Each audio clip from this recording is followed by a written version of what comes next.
नमस्कार, बहुत स्वागत है आप सभी का महुआ खबर पर। मैं हूं आपके साथ सपना ठाकुर। आप देख रहे हैं हमारा खास कार्यक्रम रिपोर्टर्स लाइव। रुक करते हैं खास खबर की ओर, जो अब बिहार की खूबसूरती सिर्फ सड़कों से नहीं बल्कि आसमान से भी निहारी जा सकेगी। धार्मिक आस्था, ऐतिहासिक धरोहर और प्राकृतिक सौंदर्य को नई उड़ान देने के लिए बिहार सरकार एक ऐसी पहल शुरू करने जा रही है जो राज्य के पर्यटन की तस्वीर बदल सकती है। सवाल है कि क्या हेली टूरिज्म बिहार को देश के बड़े पर्यटन राज्यों की कतार में खड़ा कर पाएगा। बिहार सरकार सोमवार को बिहार हेली टूरिज्म एवं एयर टूरिज्म सेवा योजना 2026 का शुभारंभ करेगी, जहां पर्यटन मंत्री केदार गुप्ता ने इसकी जानकारी देते हुए बताया कि पहले चरण में पटना को राजगीर, वाल्मीकि नगर और कैमूर से हेलीकॉप्टर सेवा के जरिए जोड़ा जाएगा। इसके साथ ही पर्यटक पटना शहर के ऊपर 10 मिनट की जॉय राइड का भी आनंद ले सकेंगे। इस सेवा का किराया भी आकर्षक रखा गया है, जहां पटना जॉय राइड मात्र 2100 रुपए, पटना से राजगीर 4000 रुपए, वाल्मीकि नगर 5000 रुपए और कैमूर 6000 रुपए में यात्रा की जा सकेगी। इस योजना के लिए 13 जुलाई से ऑनलाइन बुकिंग शुरू होगी, जबकि 18 जुलाई से प्रत्येक शनिवार और रविवार नियमित उड़ानों का संचालन किया जाएगा।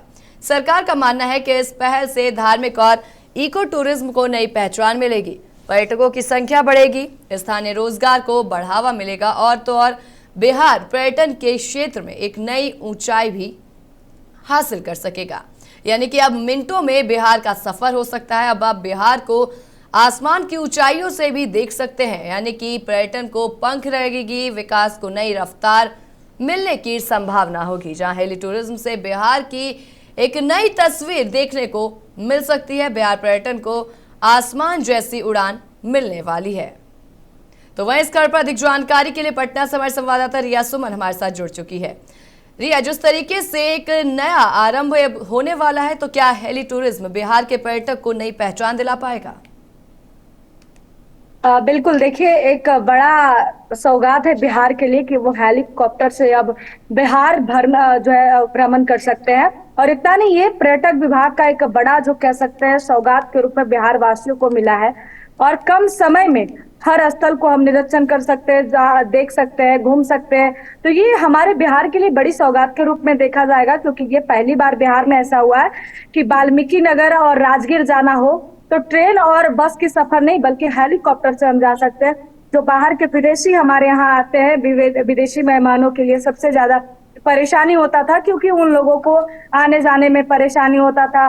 फिर आप देखें तो समय का भी अभाव होता था, जिस वजह से हेलीकॉप्टर का जो बिहार में किया गया है कि आप हेलीकॉप्टर से वाल्मीकि नगर, राजगीर और कई बड़े स्थल जा सकते हैं जहां पर टूरिज्म सबसे ज्यादा जाते हैं।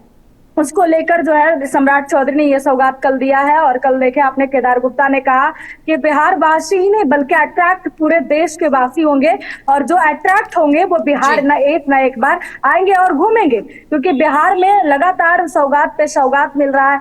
जो लोग ये कहते थे कि सरकार के खजाना में पैसे नहीं है, तो सरकार के खजाने से ही ये बड़े बड़े जो संचालित देख रहे हैं कि हेलीकॉप्टर हो, चाहे तो आप मेट्रो देख रहे हैं, मतलब बिहार को आगे बढ़ाने के लिए दिशा बदला जा रहा है। और सिर्फ इतना ही नहीं बल्कि सम्राट चौधरी ने भी अपने ट्विटर हैंडल के माध्यम से जानकारी दिया कि जितना हो रहा है सरकार कोशिश कर रहा है कि बिहार को बेहतर विकास दे सके। और देखिए, राजगीर अगर जाना हो तो 4000 में, 5000 में, 6000 में, जैसा टाइम का बचत हो, जैसा टाइम का अभाव हो, टिकट आप करवा सकते हैं। उन सभी चीजों के लिए व्यवस्था पूरा बनाया गया है। और इतना ही नहीं, सिर्फ राजगीर नहीं, वाल्मीकि नगर और जो बड़े बड़े स्थल है जहां पर सबसे ज्यादा टूरिस्ट वहां पर जाते हैं, जो टूरिस्ट प्लेस है और वहां पे लोग नहीं जा पाते थे। जैसे वाल्मीकि नगर अगर देखा जाए, गुरुकुल का स्थान है और वहां पे कितना बड़ा वन है जहां पर लोग जाते हैं देखने के लिए, घूमने के लिए। बच्चे जाते हैं, स्कूली बच्चे के लिए वहां पे लोग लेकर जाते हैं। तो उनके लिए भी एक बड़ा सुनहरा अवसर है कि कम टाइम में आप हेलीकॉप्टर का ले सकते हैं सहारा और वहां घूम सकते हैं, टाइम भी बचत होगा। और आपका सबसे बड़ा जो चीज है वो हेलीकॉप्टर का जो है आनंद भी मिल जाएगा, क्योंकि बिहार में अगर पहली बार ऐसा हो रहा है तो लोग अट्रैक्ट ज्यादा होंगे। अगर हम लोग देखें जमीनी स्तर से तो ऐसा लगता है अरे उड़ता हुआ आसमान में जो हेलीकॉप्टर है वो तो हमारे पास की नहीं है, हम कहाँ जा पाएंगे, वो तो बड़े बड़े लोग ही जाते होंगे 1 लाख 2 लाख देकर। लेकिन अब पता चलेगा लोगों को कि 1 लाख 2 लाख नहीं बल्कि हम लोग 4000, 6000 5,000 में उसका शेयर कर सकते हैं, हम उस पर बैठ सकते हैं, एंजॉय कर सकते हैं, उसका आनंद हम ले सकते हैं और पूरे बिहार को हम उड़ते आसमान से देख सकते हैं। ठीक है रिया, इसी के साथ ही जो हेली टूरिज्म है वो बिहार के विकास में कितना कारगर साबित हो सकता है? जिस तरीके से आपने कहा कि जो पर्यटक आते हैं उन्हें समय लगता है, समय के चलते वो कई जगहों पर घूम नहीं पाते, लेकिन अब अगर हेली टूरिज्म का अभियान जो विस्तार कर दिया जाएगा, लोगों के लिए चला दिया जाएगा किफायती किराए में, तो कितना विकास पे असर पड़ सकता है बिहार के? बिल्कुल, देखिए ये तो अभी कल से ही आया और कल से देखा जा रहा है कि मतलब कल रात से ही बुकिंग स्टार्ट हो गया, 15 दिन पहले कोई कर रहे हैं, 10 दिन पहले कोई कर रहे हैं। तो एक मतलब कह सकते हैं एक्साइटमेंट है कि अरे हम भी हेलीकॉप्टर पर जाएंगे। गांव में होता है क्या कि लोग दूर से देखते हैं तो लगता है कि नहीं कितना आसमान में उड़ रहा हेलीकॉप्टर, कितना महंगा आता होगा, ये तो सिर्फ बड़े लोगों के लिए है। लेकिन ये अफोर्डेबल है कि हम एक मिडिल फैमिली भी इसको एफोर्ड कर सकता है। 4,000 5,000 अभी की डेट में अगर देखा जाए तो उतने पैसे तो हम खाने पीने खर्चे कर देते हैं। लेकिन एक बार सब लोग सोचेंगे कि ये हेलीकॉप्टर पे हम जाएंगे, एक बार तो उसका सेवा का आनंद हम लेंगे कि आखिर बिहार सरकार ने जो चलाया है वो कितना बढ़िया है। तो ये तो एक बार लोग सोचेंगे और ये बहुत ही बेहतर है, बहुत ही सरकार का अच्छा सोच है कि ये हेली जो टूरिस्ट के लिए चलाया गया है, सेवा जो दिया जाएगा वो बहुत ही आनंद प्रिय होगा। और ये बिहार ही नहीं बल्कि पूरे देशवासी भी अट्रैक्ट होंगे और हमारे बिहार आएंगे और बिहार की चीजों को देखेंगे कि आखिर बिहार में है क्या। लोग कहते हैं बिहार में क्या है, तो अब देखेंगे कि बिहार में बहुत कुछ है, क्योंकि बिहार एक सिर्फ बिहार कहा जाता है, सिर्फ बिहार नहीं, बिहार में बहुत कुछ है। बिहार में वो संस्कृति है, बिहार में वो परंपरा है जो आज से नहीं हमारे पूर्वज लेकर आ रहे हैं। वो हर एक स्थल जहाँ पर माता सीता का धरती है, आप देखिए वाल्मीकि नगर जहाँ पे हर ऋषि मुनियों का धरती है, फिर बोध गया जहाँ पर बुद्ध भगवान ने शांति स्तूप और आपका उन्होंने वो ज्ञान प्राप्ति किया था। तो वो सारी चीज है यहाँ जो कहीं नहीं मिलेगा, वो सिर्फ बिहार की धरती पे है। तो लोग जरूर आएंगे, अट्रैक्ट तो होंगे ही। और बिहार के लिए बहुत ही सौभाग्य की बात है कि हेलीकॉप्टर का एक आनंद मिलेगा। ठीक है, और जिस तरीके से हेली सेवा की शुरुआत की जा रही है, तो क्या इस योजना से वहां रह रहे स्थानीय युवाओं को रोजगार मिलने की भी संभावना तेज होती नजर आ रही है? बिल्कुल, देखिए जहां जहां पर हेलीपैड बनाया जाएगा तो वहां पर तो 10 लोग 15 लोगों का रोजगार तो ऐसे ऑटोमेटिक बढ़ गया है। और उसका निगरानी रखना, तमाम चीजों पे ध्यान रखना, तो उसमें तो रोजगार मिलेगा ही मिलेगा। अब कोई भी काम करते तो वहां तो बिना टीम का, बिना कोई लोगों का काम तो हो नहीं सकता है।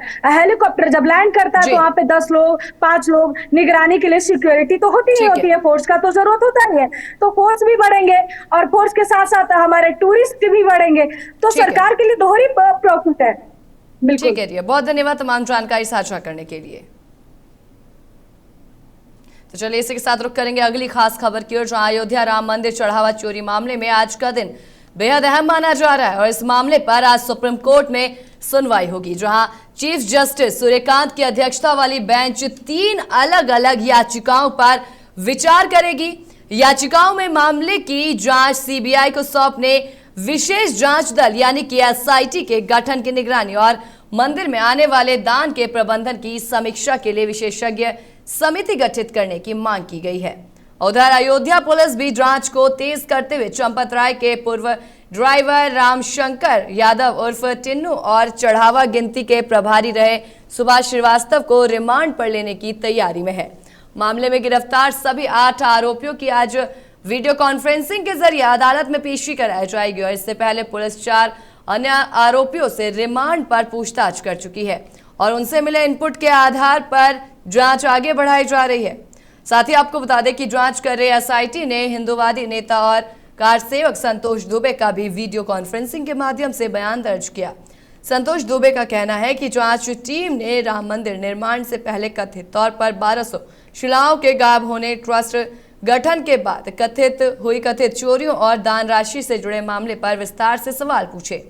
उन्होंने एसआईटी को उपलब्ध जानकारी और साक्ष्य सौंपने की बात कही और निष्पक्ष जांच कर दोषियों के खिलाफ सख्त कार्रवाई की मांग दोहराई है।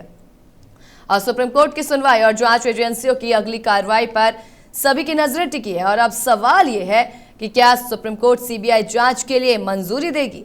इसी मुद्दे पर आज हम बात करेंगे और साथ ही आपको ये बता दें कि राम मंदिर चढ़ावा के सुप्रीम कोर्ट में सुनवाई को लेकर के कई सारी अटकलें लगाई जा रही हैं। सुनवाई और जांच एजेंसी को लेकर के अगली कार्रवाई पर सभी की नजरें टिकी हुई है। तो वहीं इसी मुद्दे पर अधिक जानकारी के लिए अयोध्या से हमारे संवाददाता नीतीश कुमार सिंह हमारे साथ जुड़ चुके हैं। नीतीश, जिस तरीके से सुनवाई को लेकर के कयास लगाए जा रहे हैं, तो क्या सुप्रीम कोर्ट सीबीआई जांच को मंजूरी देगा?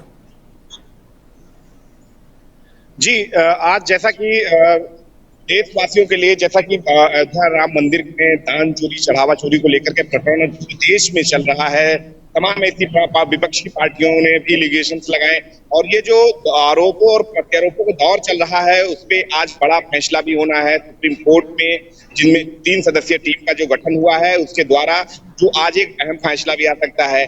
और जिसको लेकर के जो यहाँ पर जो एसआईटी जो जांच कर रही है वो भी लगभग अंतिम पड़ाव पर जांच कर रही है, क्योंकि कल बीती रविवार को हिंदू नेता जो को लेकर के भी पूछताछ की गई है। और जो यहाँ पे आपको बता दें, जैसा कि जो एक्यूज्ड हैं, जो जेल में जो कैदी जो निरुद्ध हैं, वो भी वीडियो कॉन्फ्रेंसिंग के माध्यम से आज जुड़ेंगे। जी बिल्कुल, ठीक है। इसी के साथ एसआईटी जांच में अब तक क्या कुछ अहम खुलासे हुए हैं? कितनी जांच कहां तक आगे पहुंची है?